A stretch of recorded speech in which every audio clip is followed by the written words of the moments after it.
بسم اللہ الرحمن الرحیم شروع کرتا ہوں اللہ کے نام سے جو بڑا ہی مہربان اور نہایت رحم کرنے والا ہے۔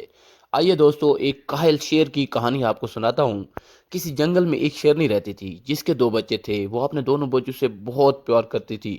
جب تک بچے چھوٹے تھے تب تک شیرنی روزانہ انہیں دوسرے جانوروں کا شکار کر کے لاتی اور خوب پیٹ بھر کر انہیں کھلاتی۔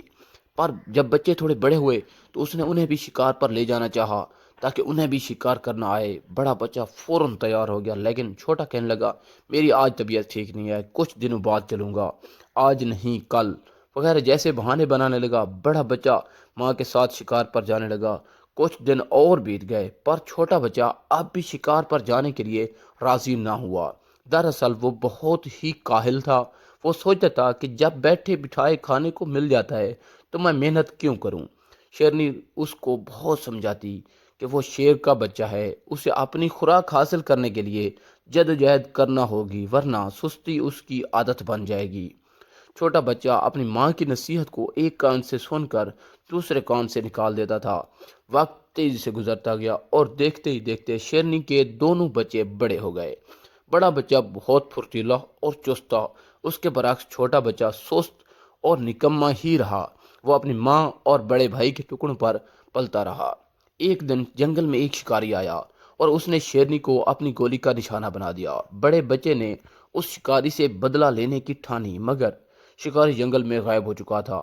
بڑا بچہ اپنے بھائی کے پاس واپس آیا اور اس سے کہا کہ دیکھو بھائی، ماں کے بعد تم میرے اپنے ہی ہو۔ اپنی کمزوری کے باعث ماں جان گنوا بیٹھی ہے۔ میں ڈرتا ہوں کہیں تمہاری سستی اور کاہلی تمہیں نقصان نہ پہنچا دے، اس لیے اب تم سستی چھوڑو اور میرے ساتھ شکار پر جایا کرو۔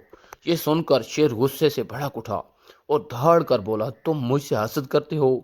میری پرواہ مت کرو، مجھے خدا نے پیدا کیا ہے، وہی میری حفاظت کرے گا، وہی مجھے رزق دے گا۔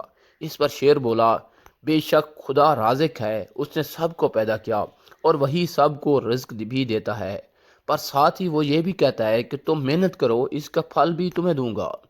جب تم رزق کے لیے محنت کرو گے تو وہ تمہیں رزق کہاں سے دے گا؟ اس پر چھوٹا شیر بولے مجھے یہ نصیحت دینے کی کوئی ضرورت نہیں ہے، میں اپنا اچھا برا خوب سمجھتا ہوں۔ اپنے چھوٹے بھائی کی اس ہٹ دھرمی پر بڑے شیر کو بہت دکھ ہوا اور وہ خاموش ہو کر چلا گیا۔ دن گزرتے چلے گئے، جب بھی وہ شکار کرتا اس کا حصہ اس تک پہنچا دیتا اور وہ بے حیائی کا لباس پہن کر اسے خوب مزے سے کھاتا۔ کچھ دن بعد بڑے شیر کے بیوی بچے ہو گئے۔